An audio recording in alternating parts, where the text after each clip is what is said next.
বন্ধুরা, আজকে একটা নতুন গল্প নিয়ে আসলাম তোমাদের মাঝে। এটা সত্য এবং বাস্তব জীবনের ঘটনা। শেষ পর্যন্ত শোনার অনুরোধ রইল। শুনলে তোমার মধু চলে আসবে। দেরি না করে চলো শুরু করা যাক। একটা পার্টি অনুষ্ঠানে নাচগান করতে হবে বলে 5 জন ছেলে আমাকে একটি পার্টি অনুষ্ঠানে নিয়ে গেল। সেখানে আমি গিয়ে দেখলাম পার্টি অনুষ্ঠান তো দূরের কথা, সেখানে কিছুই নেই। তারপর তারা আমাকে একটি রুমে বসতে দিল। কিছুক্ষণ পর তারা আমার সাথে এমন কিছু করল যা শুনলে বন্ধুরা তোমাদের মাথা গরম হয়ে যাবে। বন্ধুরা, গল্পটি অনেক অনেক ইন্টারেস্টিং। আশা করি গল্পটি শুনে তোমরা অনেক মজা পাবে।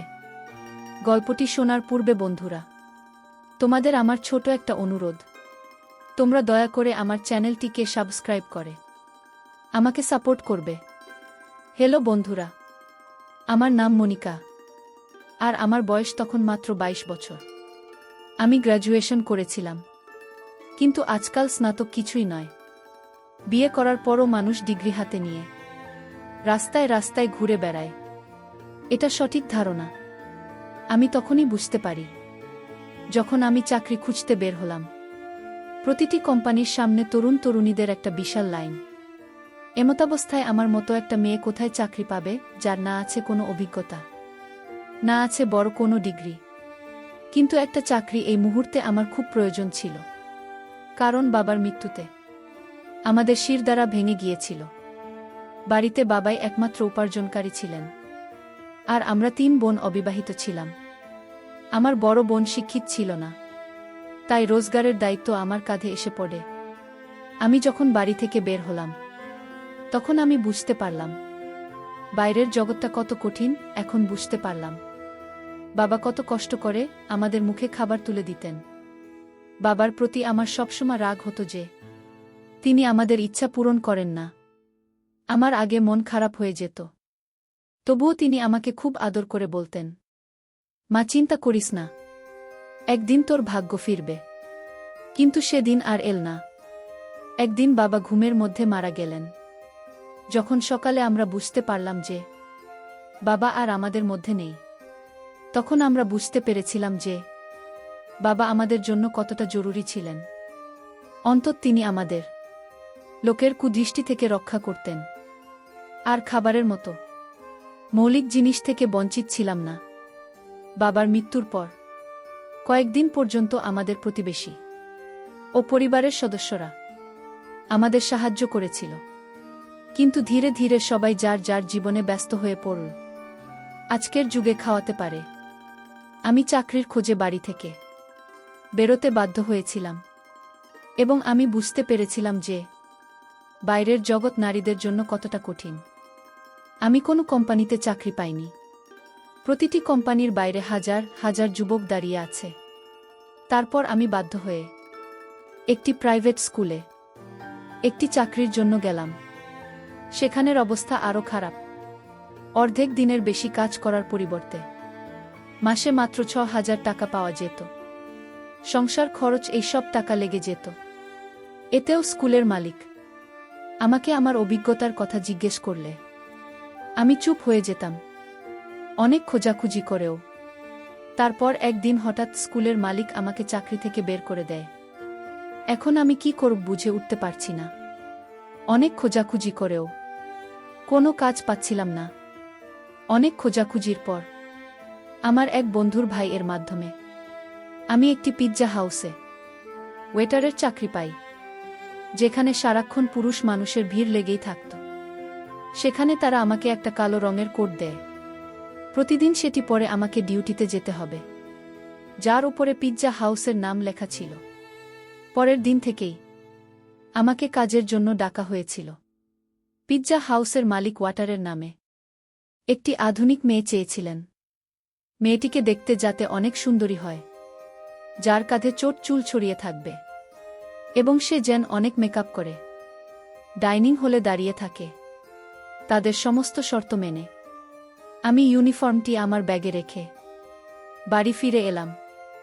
আমি তখনও ঠিক করতে পারিনি যে আমি এই কাজটা করতে চাই কিনা, কারণ এটা আমার জন্য খুব কঠিন কাজ। বাবা থাকতে আমাকে কখনো প্রয়োজন ছাড়া বাড়ি থেকে বেরোতে হয়নি। আর এত আটোসাটো পোশাক পরে এত মানুষের মধ্যে পিৎজা হাউসে দাঁড়িয়ে থাকাটা আমার জন্য খুবই অস্বস্তিকর কাজ ছিল। কিন্তু ভাবার প্রয়োজন, একজন মানুষকে সবকিছু করতে বাধ্য করে। আমি যখন সেখান থেকে বাড়ি ফিরে আসি, তখন আমার মা দরজার দিকে উদ্বিগ্ন হয়ে দাঁড়িয়েছিলেন। আমাকে দেখে তার চোখে জল চলে আসলো। আমি আমার মাকে জিজ্ঞেস করলাম যে, মা, তুমি এখানে এভাবে দাঁড়িয়ে আছো কেন? তখন মা কাঁদতে শুরু করে বলল, মা, কারেন্টের মিটারের লোকেরা এসে আমাদের মিটারের লাইন কেটে দিয়ে গেছে। মায়ের কথা শুনে আমার হৃদয় কেঁপে উঠল। এখন খুব গরম, কারণ ছাড়া বেঁচে থাকা খুব কঠিন। কিন্তু গত 2 মাস ধরে আমরা বিল দিতে পারিনি। সম্ভবত সে কারণেই আমাদের মিটারের লাইনটা কেটে দিয়েছে। মায়ের চোখের জল আমাকে সিদ্ধান্ত নিতে বাধ্য করে। আমি মাকে বললাম, মা, আমি একটা ভালো কোম্পানিতে চাকরি পেয়েছি। কাল থেকে আমার জন। মা আমার মাথায় হাত রেখে বললেন, এখন তুই আমাদের ভরসা। আর তোকেই তোর 2 বোনের বিয়ের ব্যবস্থা করতে হবে। মা আমার কাছে একটি ভারী দায়িত্ব দিয়ে দিলেন। আমি ভাবছিলাম কিভাবে আমি দায়িত্ব পালন করব, কিন্তু আমাকে এই দায়িত্ব পালন করতে হবে।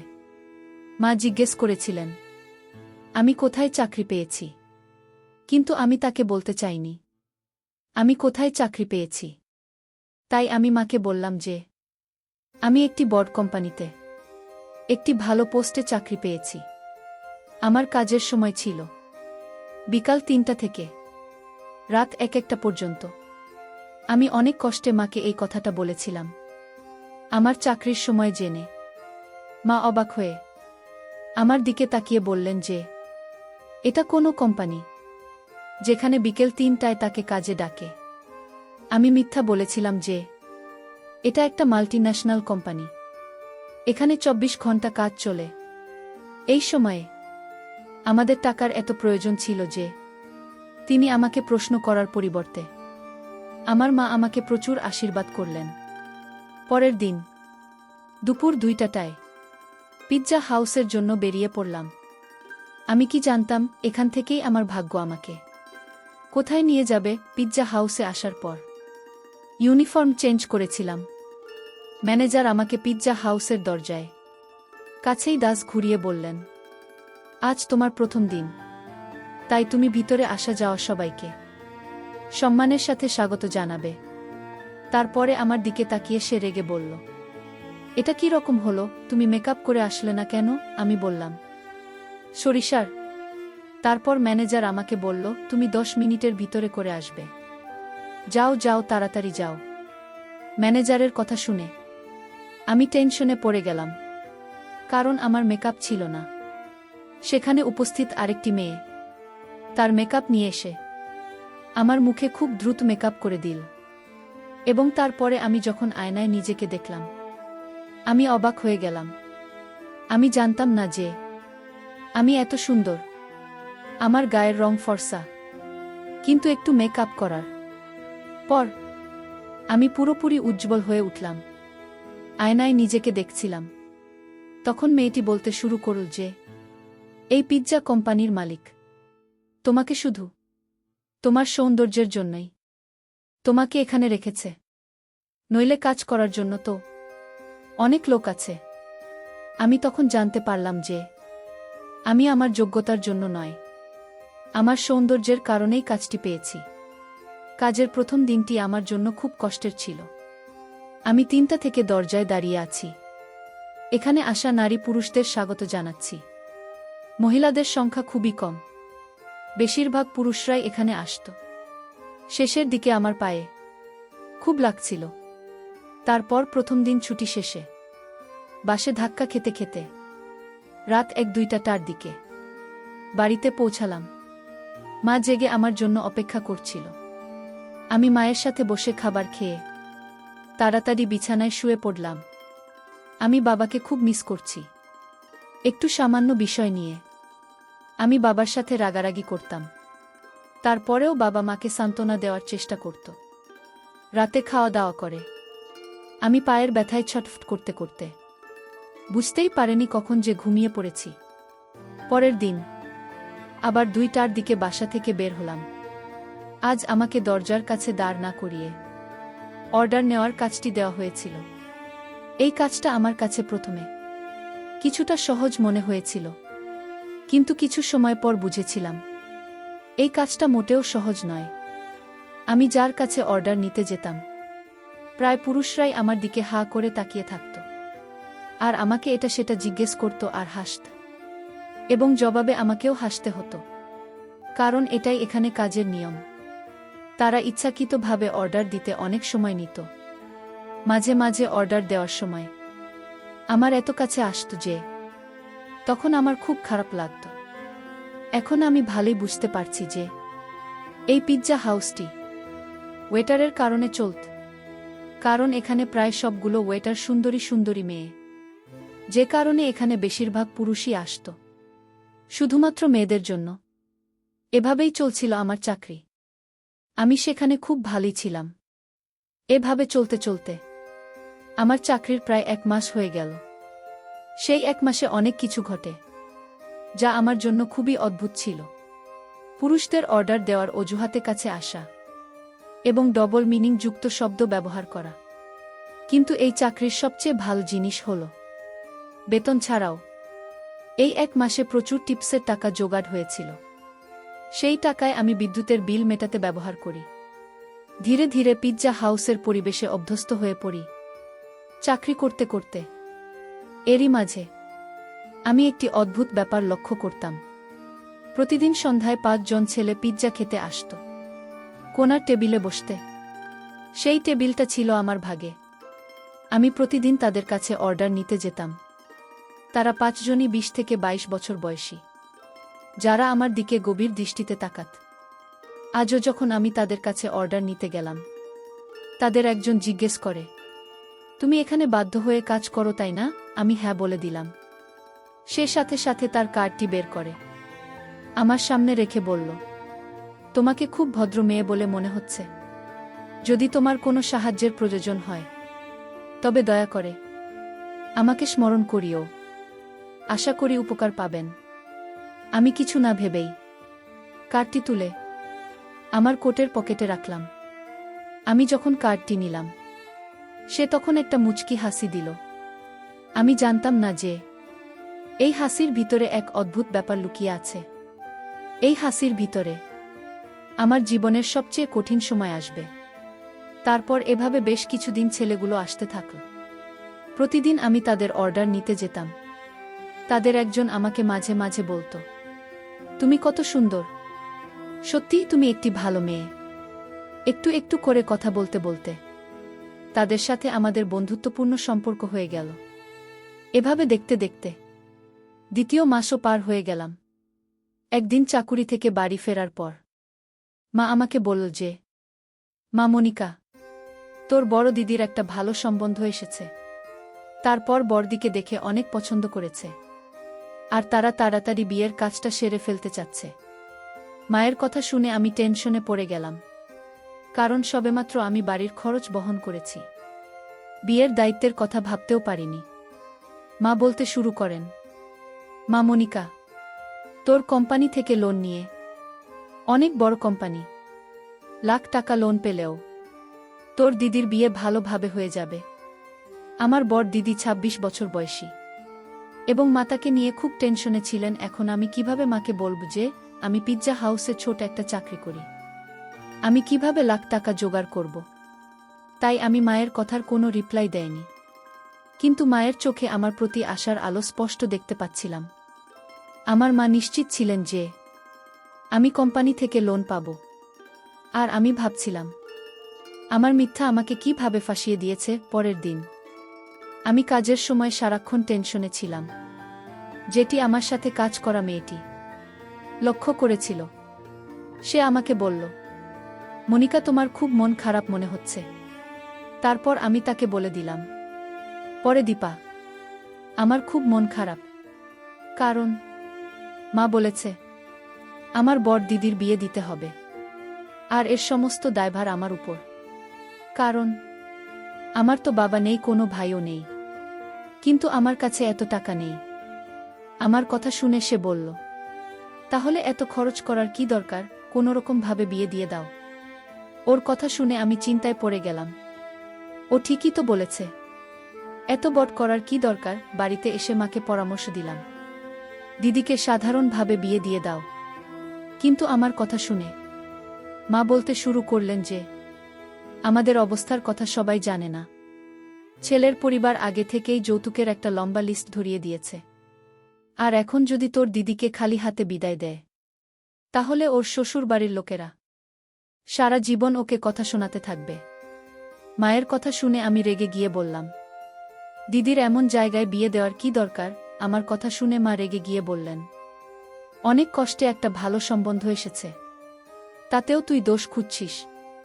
আজ যদি তোর বাবা বেঁচে থাকতে, তাহলে এসব নিয়ে আমাকে ভাবতে হতো না। যে কোনো উপায়ে তিনি মেয়ের বিয়ের টাকা জোগাড় করতেন। মায়ের চোখে জল দেখে মনে খুব কষ্ট পেলাম। তিনি তো ঠিকই বলেছেন, বাবা বেঁচে থাকলে কোনো না কোনোভাবে টাকা জোগাড় করতেন। আমি মাকে ধরে কথা দিলাম যে আমি তাড়াতাড়ি টাকার ব্যবস্থা করে দেব। আমি নিজেও জানতাম না এত টাকা কোথায় পাব আমি। বাবার ছায়া সত্যি সন্তানের জন্য বড় আশীর্বাদ। তারা নিজের জীবনের ঝুঁকি নিয়েও সন্তানকে জীবনের সব সুখ দেয়। আমার পক্ষে বাবার জায়গা নেওয়া খুব কঠিন ছিল। এভাবে টেনশন এই দিনগুলো কেটে যাচ্ছিল। পিৎজা হাউসের ম্যানেজারের সাথে থাকার কথা বলেছিলাম, কিন্তু আমার কথা শুনে তিনি এমনভাবে আমার দিকে তাকালেন যে আমি নিজেই খুব হতবাক হলাম। কোথায় পাবো আমি এত টাকা, বুঝে উঠতে পারছিলাম না। আর এদিকে প্রতিদিন ওই 5 জন ছেলে একসাথে আমাদের পিৎজা হাউসে পিৎজা খেতে আসত। একদিন পিৎজা খেতে এসে দেখল যে আমার মন খুব খারাপ। তারপর একটি ছেলে আমাকে জিজ্ঞেস করল, এই যে মনিকা ম্যাডাম, আপনার কি খুব মন খারাপ? আমি বললাম, জি ভাইয়া, আমার মন খুব খারাপ। তখন একটি ছেলে আমাকে জিজ্ঞেস করল, ম্যাডাম কেন আপনার মন খারাপ, একটু জানতে পারি? তখন আমি আমার বোনের বিয়ের এত টাকা লাগবে, মানে আমি আমার সমস্ত বিষয় তার কাছে বিস্তারিত বললাম। তারপর ওই 5 জন ছেলের মধ্যে একটি ছেলে আমাকে বলল, আমি তোমার সমস্যাটা বুঝতে পেরেছি, কিন্তু এখানে টাকা পয়সার ব্যাপার তো। আচ্ছা যাই হোক, তুমি কোনো চিন্তা করো না, একটা না একটা ব্যবস্থা হয়ে যাবে। কিছুক্ষণ পর ওই 5 জন ছেলের মধ্যে থেকে আর একটি ছেলে আমাকে বলল, মনিকা তুমি যদি কিছু না মনে করো, তাহলে তোমাকে আমি একটি কথা বলতে চাই। তোমার তো ইমিডিয়েটলি 1 লাখ টাকা প্রয়োজন, তাই না? তো আমি তোমার জন্য একটা বিষয় চিন্তা করেছি। তুমি যদি একটি কাজ করো, তাহলে একদিন এই তুমি 1 লাখ টাকা পাবে। আমি বললাম, কি কাজ ভাই? তখন ওই ছেলেটি বলল, তোমাকে বেশি কিছু করতে হবে না। তুমি একদিন আমরা 5 জনের সাথে একটি পার্টি অনুষ্ঠানে নাচ গান করবে। জাস্ট এইটুকু করলেই তোমাকে আমরা 1 লাখ টাকা দিয়ে দিব। আমি মনে মনে ভাবলাম, তাদের প্রস্তাবটা খারাপ না। একদিন না হয় তাদের সাথে আমি একটু নাচ গান করলাম পার্টি অনুষ্ঠানে, বিনিময়ে তো আমি 1 লাখ টাকা পাব। আর এতে আমার বোনের বিবাহ খুব সুন্দর করে হয়ে যাবে, মায়ের দুঃখ বুঝতে পারব। এই ভেবে আমি তাদের প্রস্তাবে রাজি হয়ে গেলাম। পরের দিন ওই 5 জন ছেলের ঠিকানা অনুযায়ী পার্টি অনুষ্ঠানে চলে গেলাম। তাদের সাথে নাচ গান করব বলে তাদের সাথে নাচ গান করতে গিয়ে আমি সেখানে গিয়ে পুরো অবাক হয়ে গেলাম। আমি সেখানে নাচ গানের কোনো আয়োজনই দেখতে পেলাম না। সেখানে যাওয়ার পর 5 জন ছেলে আমাকে স্বাগত জানিয়ে একটি রুমে তারা আমাকে প্রবেশ করাল। তাদের মধ্যে থেকে একটি ছেলে আমাকে বলল, মনিকা তোমার তো 1 লাখ টাকা প্রয়োজন, তাই না? তো আজকে তোমাকে এখানে আনার মূল উদ্দেশ্য হচ্ছে, তুমি যদি আমাদেরকে একটু খুশি করো, তাহলে তোমাকে আজকে আমরা 1 লাখ টাকা দিয়ে দিব। ছেলেগুলোর কথা শুনে আমার মাথায় আকাশ ভেঙে পড়ল। আমি তখন কি করব বুঝতে পারছিলাম না। পরিস্থিতি এমন পর্যায়ে গিয়েছিল, যদি আমি সেখান থেকে বেঁকে যাই, তাহলে হয়তো ওরা আমার অবস্থা আরও খারাপ করে ফেলবে। বাধ্য হয়ে তাদের কথা শুনতে রাজি হয়ে গেলাম। আর এদিকে আমার 1 লাখ টাকার খুবই প্রয়োজন। ভাবলাম, অল্প সময়ই তো, মাত্র কিছু সময় তো আমার ব্যয় হবে। আর এর বিনিময়ে 1,00,000 টাকা পাব। তাদের প্রস্তাবে রাজি হওয়ার ফলে তারা একের পর এক আমার সাথে তাদের ইচ্ছা পূরণ করে যেতে লাগল। যখন পঞ্চম ছেলেটি তার অবস্থান তৈরি করতে যাবে, তখন আমি খুব ভয় পেয়ে যাই, কারণ তার অবস্থা খুব ভয়ঙ্কর ছিল। আমি তাকে অনেক কাকুতি মিনতি করেছিলাম, কিন্তু কোনো কাজ হল না। অবশেষে দীর্ঘক্ষণ আমার এখানে অবস্থান করার ফলে আমি গুরুতর অসুস্থ হয়ে যাই।